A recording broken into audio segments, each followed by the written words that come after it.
Oke, halo adik-adik. Kita mulai belajar lagi ya tentang fisika. Sekarang kita bahas kinematika gerak lurus. Pada video kali ini mungkin agak panjang karena isinya teori dan juga kakak tidak terlalu cepat ya di sini. Biarkan kakak bernapas. Jadi sedikit-sedikit.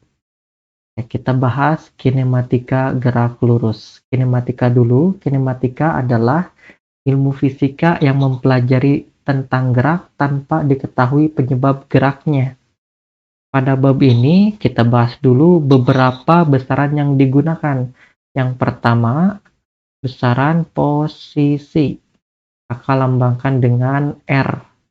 Posisi ini adalah besaran vektor, jadi punya arah. Apa itu Kak posisi? Posisi adalah kedudukan suatu benda terhadap titik acuan. Biasanya titik acuannya adalah titik awal ya, atau origin. Sebagai contoh, kakak buat garis bilangan, dimulai dari 0, 1, 2, 3. Ini terus ke kanan. Misalkan, sebuah partikel berada pada X sama dengan 3. Bisa kakak tulis posisinya tuh 3i. Jadi penulisannya menggunakan vektor. Ini satu dimensi. Kalau dua dimensi terdiri dari sumbu X dan sumbu Y. Kakak ambil contoh. Katakanlah 3,2. Ini 3, atasnya 2. Titiknya yang ini. Posisinya di 3i ditambah 2J.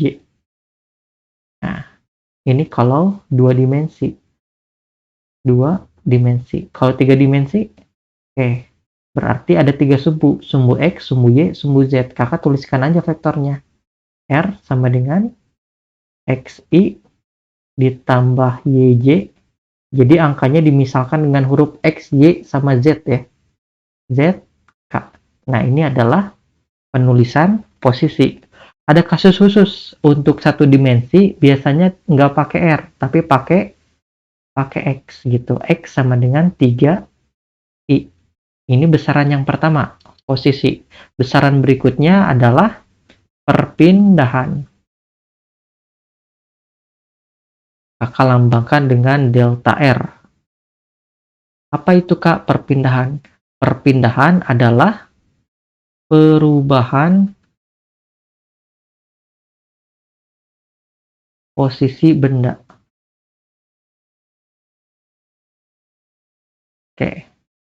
Sebagai contoh, satu dimensi dulu ya. Kakak buat garis bilangan. Ini 0, 1, 2, 3, 4. Mulainya jangan 0 deh. Minus 1. Misalkan sebuah partikel bergerak dari min 1 ke 4. Nah, ini 4 ke sini.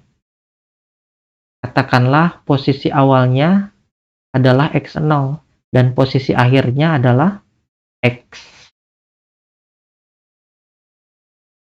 Perubahan posisi atau perpindahan bisa kakak tulis dengan posisi akhir dikurangi dengan posisi awal.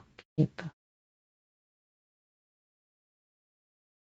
Kalau di sini kakak contohkan X-nya tuh 4, X0-nya tuh minus 1. Jadi kakak dapatkan perpindahannya tuh 5.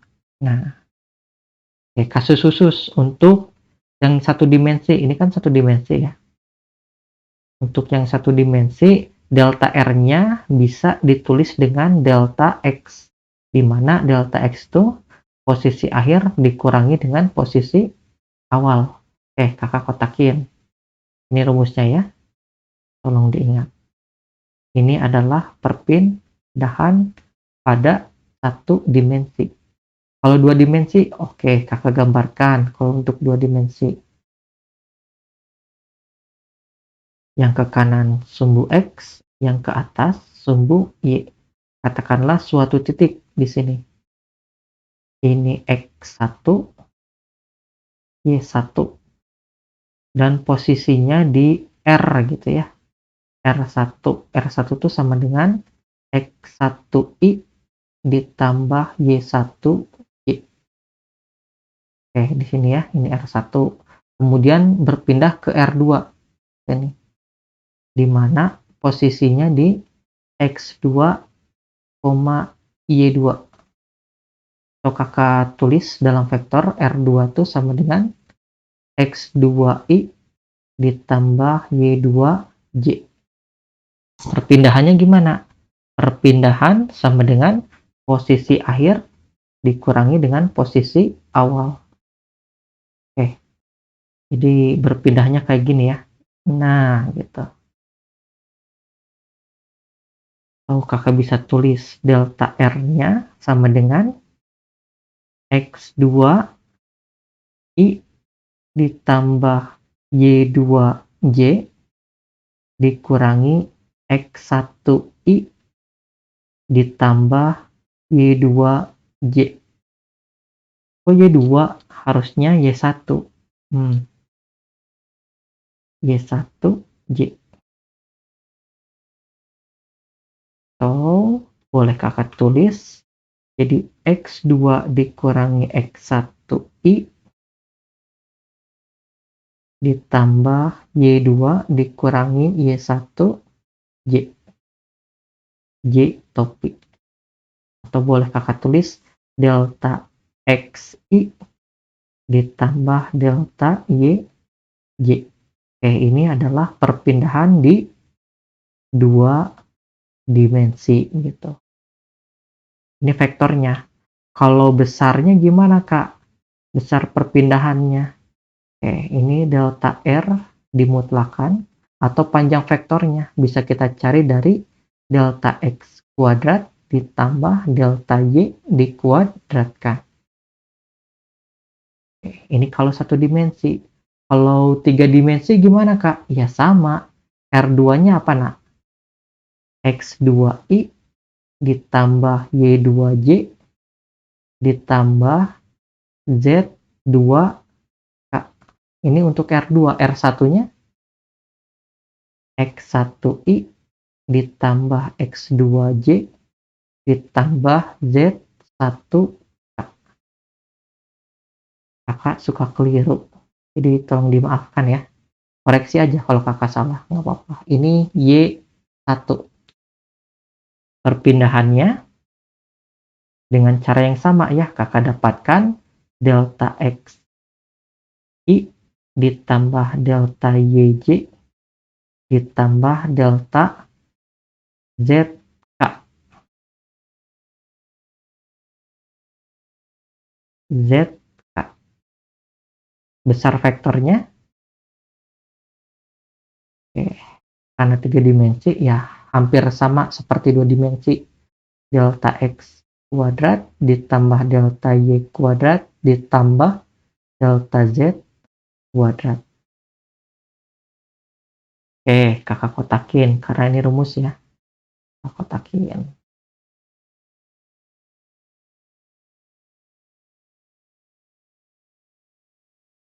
Oke, ini besaran yang kedua yaitu perpindahan. Kita masuk ke besaran yang berikutnya, yaitu kakak namakan dengan jarak. Oke. Jarak ini adalah besaran skalar. Jadi hanya memiliki besar. Kakak lambangkan dengan S. Pengertian jarak adalah panjang lintasan. Oke. Misalkan sebuah partikel atau seekor semut aja ya biar mudah, bergerak ke kanan 4 cm, kemudian ke atas 3 cm. Berapa jaraknya? Jarak sama dengan 4 ditambah 3. sama dengan 7 sentimeter. Oke, tadi Kakak koreksi ya, harusnya panjang lintasan.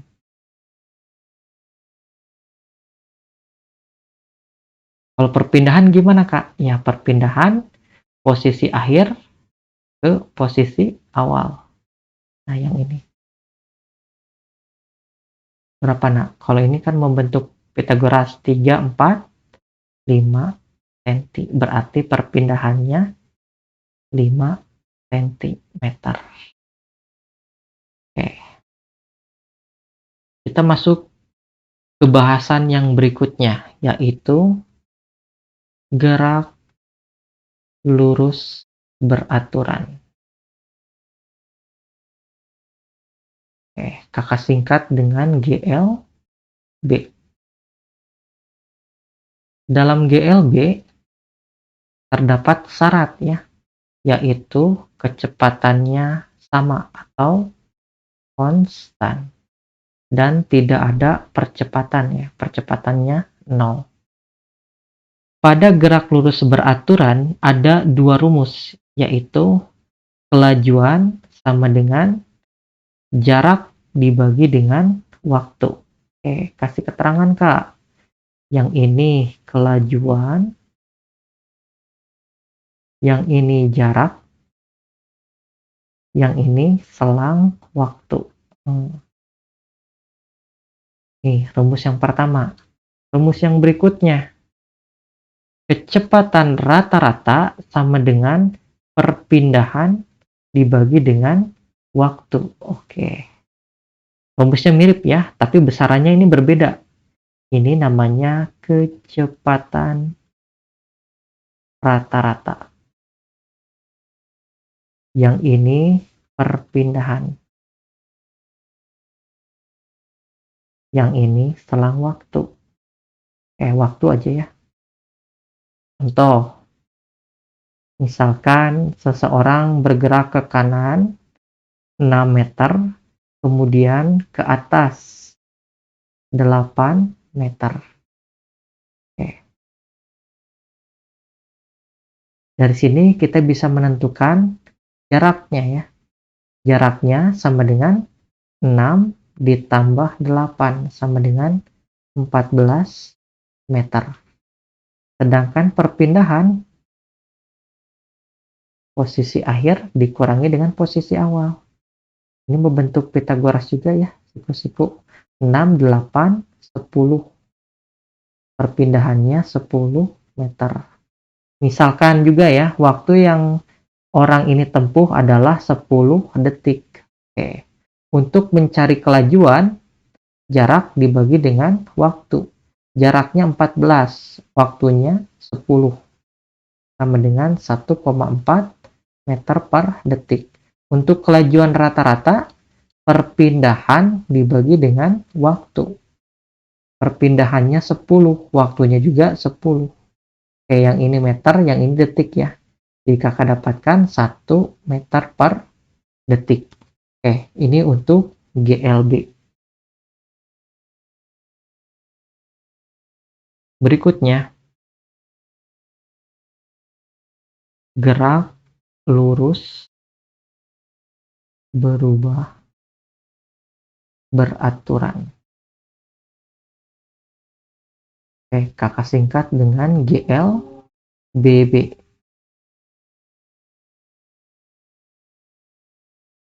Pada GLBB, kecepatannya berubah. Dari apa ke apa, Kak? Dari kecepatan awal ke kecepatan akhir. Perubahannya ini teratur sehingga percepatannya konstan atau sama ya di setiap waktu. Ini disebut dengan percepatan. Kakak lambangkan A dalam bahasa Inggris itu acceleration ya. Di sini ada 4 rumus, tapi dikali 2 sama kayak tadi ya. Karena kecepatannya berubah, untuk mendapatkan kecepatannya merupakan kecepatan sesaat. Kita dapatkan dari dr per dt. Ini maksudnya apa, Kak? Turunan pertama terhadap waktu dari fungsi perpindahan, atau juga bisa kita cari dari gradien garis singgung.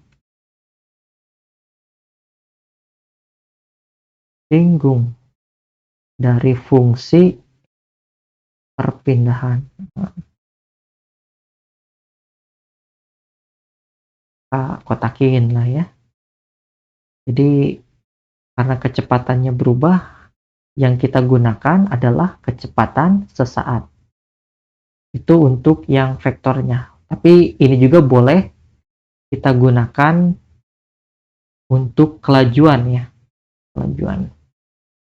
Pada GLBB ada 4 rumus.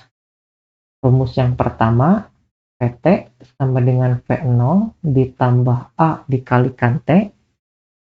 S sama dengan V0T ditambah setengah A T kuadrat. Vt kuadrat sama dengan V0 kuadrat ditambah 2AS. Dan S sama dengan V0 ditambah Vt dibagi 2 dikalikan T. Oke. V ini boleh kelajuan, boleh kecepatan. Jadi kalau kecepatan kan vektor ya. Jadi semuanya vektor, A-nya juga vektor. Oke. Ini juga vektor-vektor. Tapi untuk mempermudah, tanda vektornya kakak hilangkan. Nah, gitu. Dan S ini adalah jarak ya. Tapi S ini bisa kakak ganti dengan perpindahan ya. Ini diganti dengan perpindahan gitu. Yang ini juga sama ya. Bisa jarak, bisa perpindahan. Yang ini juga sama.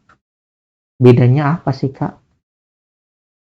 Kalau perpindahan itu vektor, kalau jarak tuh panjang lintasan. Ada 4 rumus. Kapan kita pakai rumus yang pertama, kedua, ketiga, sama keempat? Lihat bagian atau variabel yang hilangnya. Oke, di persamaan 1, variabel yang hilang apa? S ya. Oke, ini S. Kalau di persamaan 2, variabel yang hilang apa? Pt.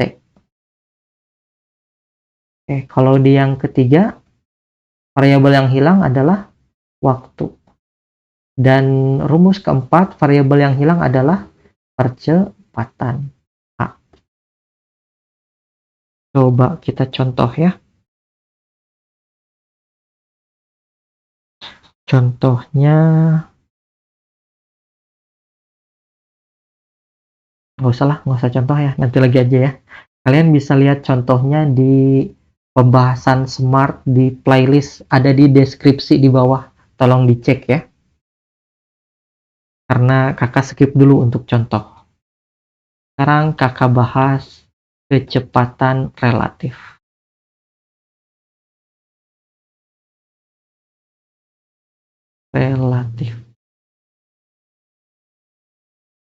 Kecepatan relatif ini dibatasi pada saat GLBB ya. Jadi kakak misalkan ada sebuah kereta, katakanlah yang depan ini adalah lokomotif. Di lokomotif kan ada masinisnya ya, masinis. Gambarnya nggak terlalu bagus ya, nggak apa-apa. Dan di belakang lokomotif ini ada gerbong kereta ya. Kemudian di sini ada hewan melata. Oke, gambarnya masih nggak bagus. Katakanlah kura-kura gitu. Misalkan kereta ini bergerak dengan kecepatan VB. VB. VA-nya apa, Kak? Oke, VA-nya adalah orang yang diam. Nah, ini A. Orang yang diam atau yang nggak apa-apa lah, diam. Diam ini di luar kereta atau di stasiun. Oke. Kemudian katakanlah kura-kura ini kakak lambangkan dengan P. Oke. P ini ya, P. Dia bergerak ke kanan dengan kecepatan VP. VP menurut masinis atau menurut kereta. Jadi kakak bisa tulis VPB. Kalau kata orang yang di luar kereta atau di luar gerbong maaf, kecepatan kura-kura itu berapa? Oke, VPA itu sama dengan kecepatan kura-kura ditambah dengan kecepatan keretanya. VB, tapi kecepatan kereta terhadap orang, VBA gitu. Sebagai contoh, misalkan kereta bergerak dengan kecepatan 10 meter per detik. Oke, ini adalah kecepatan kereta terhadap orang yang diam. Jadi kakak bisa tulis VBA. Kemudian kura-kura ini bergerak dengan kecepatan 1 meter per detik.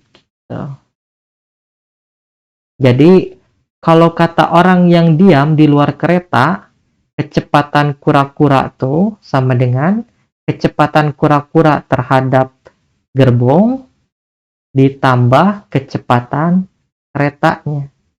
10 sama dengan 11 meter per detik gitu. Ini untuk kecepatan relatif. Kakak kotakin ya rumusnya.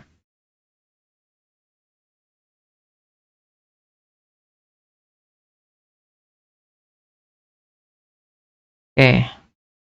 Dalam soal GLB dan GLBB ada beberapa kasus yang sering keluar ya. Oke, mungkin kakak kasih judulnya tambahan gitu. Kasus yang pertama, misalkan ada dua buah benda, katakanlah benda A dan benda B, bergerak saling mendekati. Pada awalnya mereka berjarak S, katakanlah.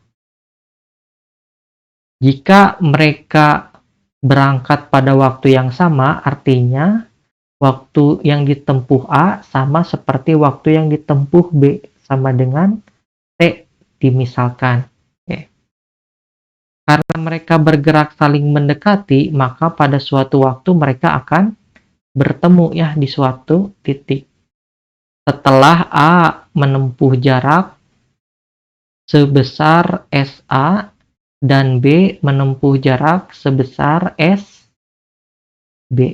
Oke, di sini di kasus yang pertama bisa kakak tulis S2 sama dengan SA ditambah SB. Ini kasus yang pertama.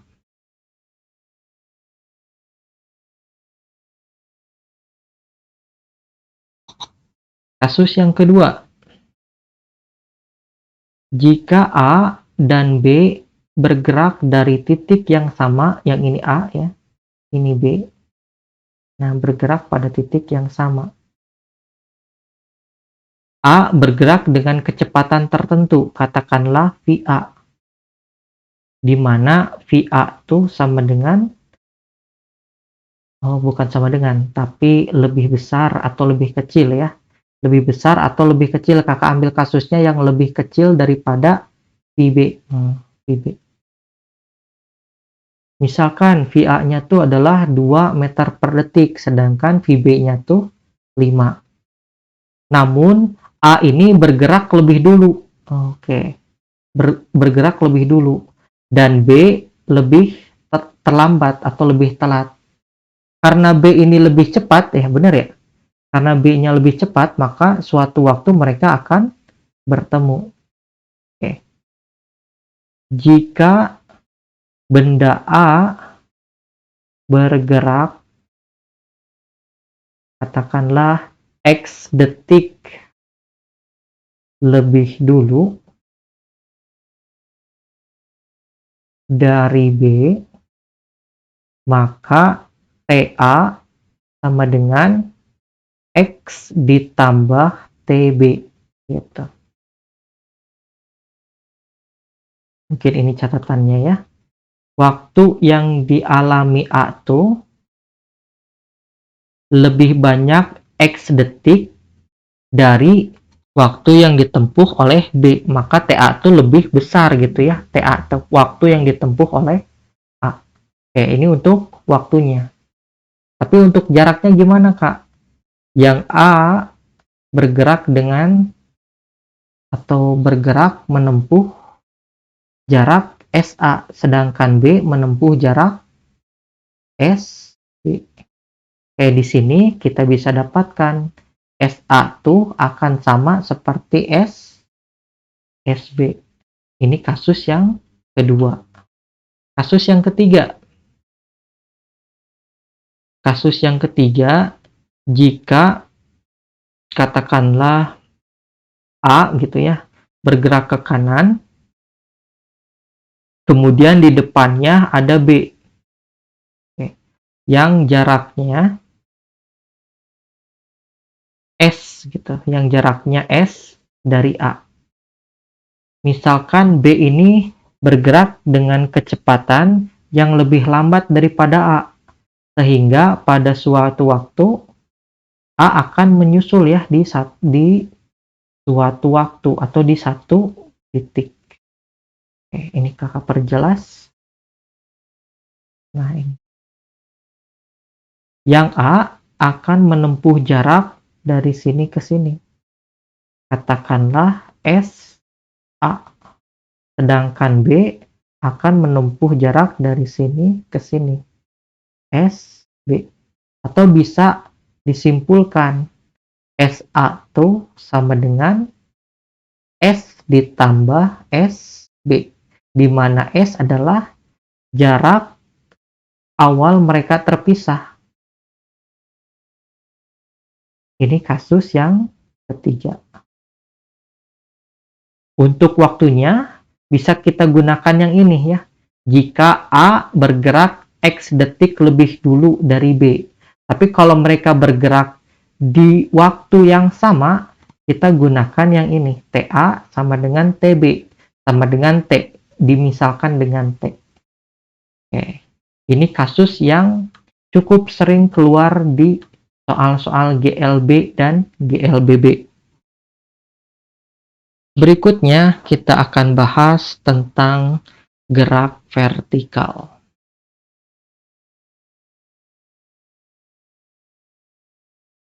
Gerak vertikal ini bisa gerak vertikal ke atas maupun gerak vertikal ke bawah. Pada gerak vertikal ada dua buah kasus.